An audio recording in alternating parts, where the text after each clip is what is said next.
누가복음 3장부터 5장까지를 하겠습니다. 1번 누가복음의 계보, 사람에게서 시작하여 하나님께 이름, 그리스도의 인간적이고도 신성한 신분.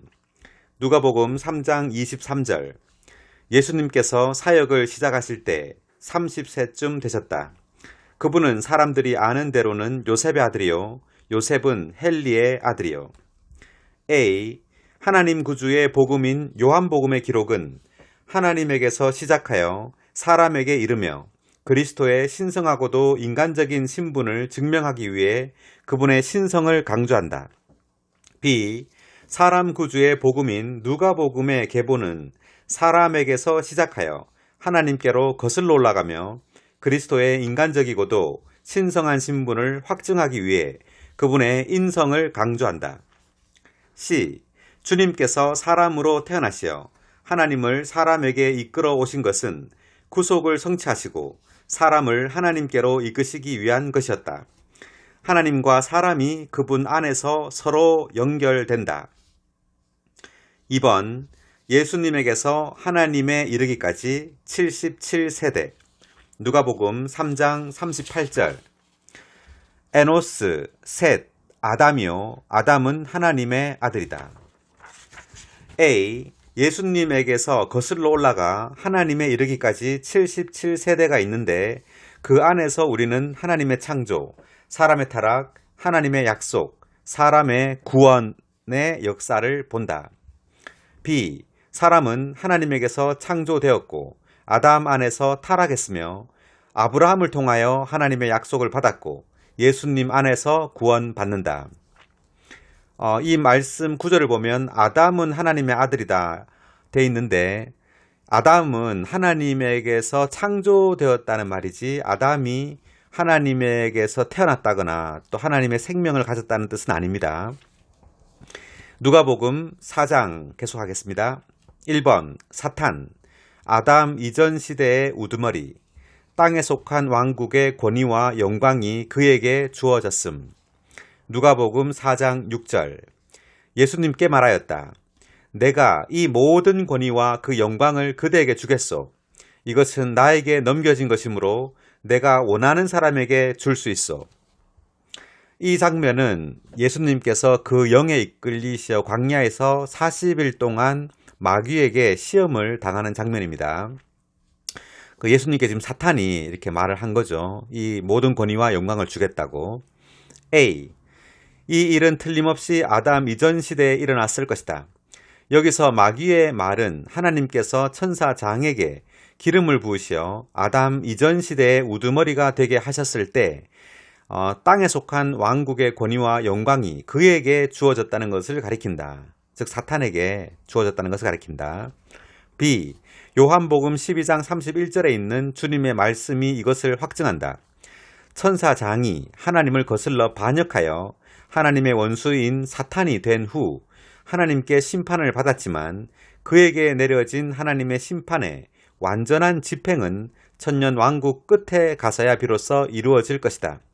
그러므로 그때까지는 그에게 땅에 속한 왕국들을 다스릴 권위가 있다. C. 그는 즉 사탄은 이 권위와 그 영광을 보여주면서 주 예수님을 유혹했다. 하나님의 그리스도는 그의 악한 제안을 거절하셨으나 이 시대 끝에 불법의 사람 곧 적그리스도는 그것을 받아들여 하나님을 거스르는 사탄의 사악한 계략을 집행할 것이다. D. 오직 우리는 우리 안에 살고 계시는 그리스도를 힘입어 유혹하는 그 악한 자 사탄을 물리칠 수 있다. 2번 희년, 주빌리, 해방과 회복과 자유. 누가복음 4장 18, 19절. 주님의 영께서 나에게 임하시니 이것은 나에게 기름 부으시어 가난한 이들에게 복음을 전하게 하시고 나를 보내시어 포로된 이들에게 해방을 선포하며 눈먼 이들에게 시력의 회복을 선포하고 억눌린 이들에게 자유를 주며 주님께서 사람들을 기쁘게 받아들이시는 희년의 해를 선포하게 하시기 위한 것입니다. 이 말씀은 예수님께서 나사렛에서 안식일날 회당에서 지금 이사야서의 말씀을 읽은 것입니다. 이사야 61장 1, 2절의 말씀을 지금 읽었습니다. 주님께서. 그리고 말씀하시기를 이 성경 말씀이 오늘 여러분이 듣는 중에 이루어졌습니다. 라고 말했습니다. 그러니까 이사야서 61장 1, 2절에 나온 이 희년에 대한 선포는 예표였고 지금 누가복음에서 주님이 이 글을 읽고는 오늘 이루어졌다라고 말했습니다. 이것은 이제 성취입니다. 주님께서 완전한 구속을 이루심으로 이 희년이 성취된 것이죠.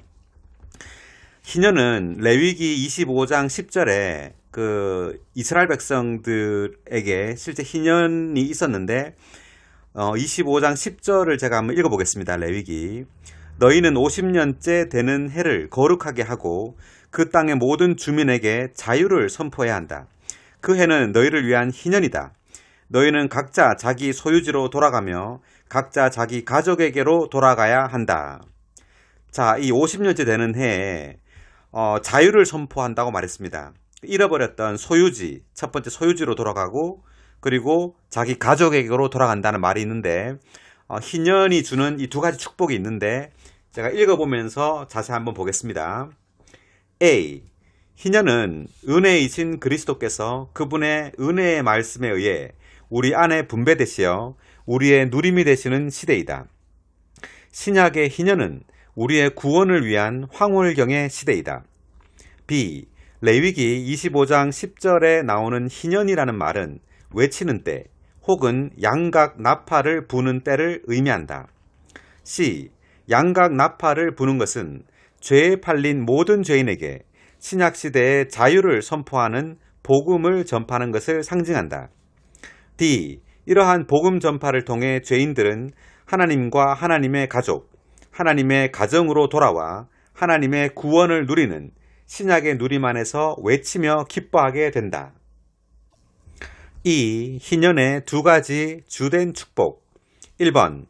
각 사람이 잃어버렸던 소유지 하나님께로 돌아가는 것이다.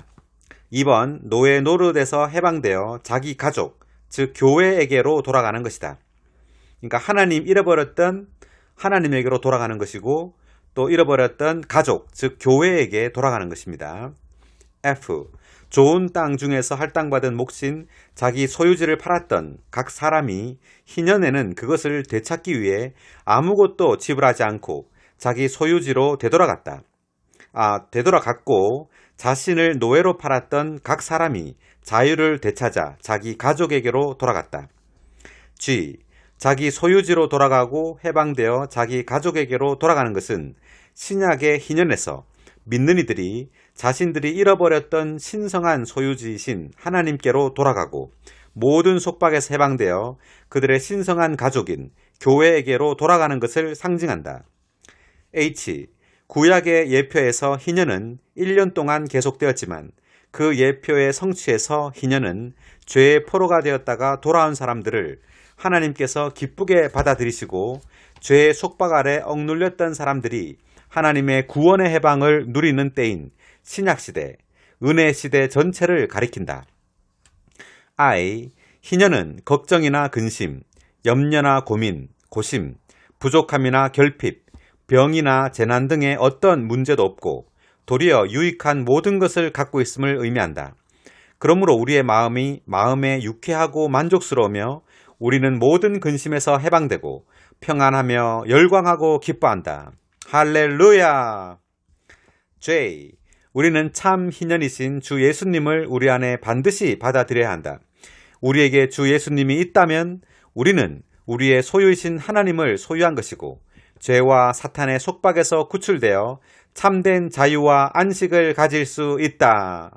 아멘. 희년의 시대입니다.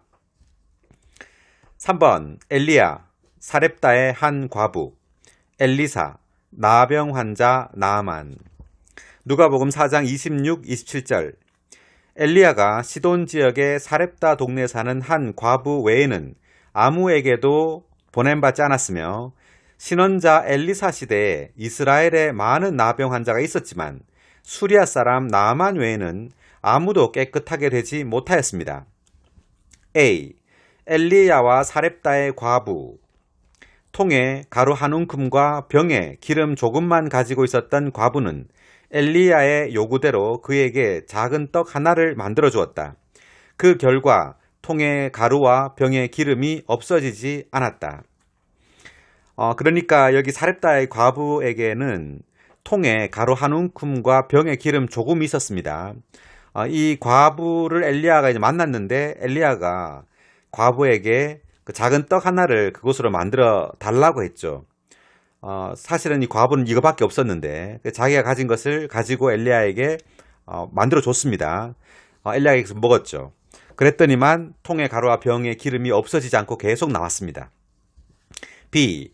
우리가 하나님의 유익을 위해 먼저 헌신한다면 그분은 분명히 우리를 축복하실 것이다. 우리는 인색하고 이기적인 사람이 되어서는 안 된다. 이것은 사람들을 먹이신 사례이며 주님께서 배고픈 사람들을 먹이신다는 것을 의미한다. C. 엘리사와 수리아 사람 나아만. 아람 왕의 군대 장관이었던 나아만은 나병 환자였다. 한 시녀의 간증으로 나아만은 이스라엘의 신원자 엘리사를 찾아갔다. D. 엘리사는 요단강에 몸을 7번 씻으라고 간단히 지시했고 나아만은 단지 믿고 받아들여 어린아이의 살같이 깨끗하게 되었다. 지금 엘리사와 나아만이 만났는데 엘리사가 어떤 기적적인 방법이 아니라 나아만에게 그 요단강에 가서 씻으라고 했습니다. 몸을 7번. 그랬더니만 나아만은 이 말을 처음에는 안 들었습니다. 안 들었는데 종들의 어떤 충고를 듣고 마음을 돌이켜서 그 요단강에 가서 몸을 7번 씻었더니만 그 아기의 살같이 깨끗하게 되었죠. 이것이 의미하는 것은 그 요단강은 이스라엘 백성들이 가나안 땅으로 들어갈 때 마지막 그 강을 건넜는데 그 요단강입니다. 이 요단강을 건너서 가나안 땅으로 들어갔죠. 그러므로 요단강이 의미하는 것은 죽음과 부활입니다. 그리스도의 죽음과 부활을 우리가 체험할 때 우리의 그 죄로 충만한 우리의 죄인이 깨끗해진다는 것을 의미합니다. 계속 읽어보겠습니다. 2번 나아만은 엘리사가 하나님 여호와의 이름을 부르고 손을 들어서 문둥병을 고칠 것이라고 생각했다. 그러나 하나님의 사람 엘리사는 가장 간단한 지시를 했다. F. 나아만은 종들의 충고를 듣고 요단강에 가서 씻고 나을 수 있었다. 이와 같이 구원도 우리의 노력이나 자기 개선 등을 요하지 않는다. G. 어떤 종교적인 방법이나 금전이나 긴 시간을 소모할 필요가 없고 단지 말씀을 믿고 받아들이기만 하면 치료될 수 있다. 그러니까 우리의 영적인 질병, 그러니까 우리 혼의 어떤 질병들이 다만 주님의 말씀을 믿고 이것을 순종할 때 치료될 수 있다는 것을 의미합니다. H. 말씀은 한 인격이신 그리스도이고 말씀을 받아들이는 것은 죽음과 부활의 실제이신 그리스도를 우리 존재 안으로 받아들이는 것이다. 방법이 아닌 살아있는 인격이다. I. 이것은 깨끗하게 하시는 사례이며 주님께서 죄인들을 깨끗하게 하신다는 것을 의미한다. J. 구주께서 이 두 사례를 언급하신 것은 그분의 복음이 이방인들에게로 향하리라는 것을 의미하는데 이것은 주님의 도덕성의 표준이 유대인들을 포용할 수 없기 때문이 아니라 유대인들이 완고한 마음으로 그분을 배척했기 때문이다. 계속해서 누가복음 5장을 하겠습니다. 1번 멸시받는 사람들을 부르심, 큰 잔치. 누가복음 5장 29절. 레위가 예수님을 위하여 자기 집에서 큰 잔치를 베풀었는데 세리들과 그 밖의 사람들이 큰 무리를 이루어 예수님의 일행과 함께 상에 앉아 있었다. 신약에서 우리가 자주 볼 수 있는 것이 바로 잔치입니다. 그래서 신약의 한 특징이라고 할 수 있는데 이 잔치는 먹고 마시는 것이죠. 그래서 우리가 집을, 가정을 열어서 성도들이나 사람들을 초대해서 같이 이렇게 주님에 대해서 이야기하고 이렇게 누릴 때 우리는 주님을 얻을 수 있다는 것을 의미합니다. 그 좋은 분위기 안에서. A. 구원받은 사람은 주님께서 누리실 수 있으시도록 자신의 집을 열어야 한다. B. 하나님의 정하신 길의 생명 맥박은 가정이다. 가정의 특징은 조직적이거나 형식적이지 않은 분위기, 아주 자유로운 분위기이다. C. 우리는 새 신자를 가정에 초대하여 식사를 함께하므로 자신을 열고 상대방의 마음을 열어야 한다. 자, 누가복음 3, 4, 5장을 했습니다. 마치겠습니다.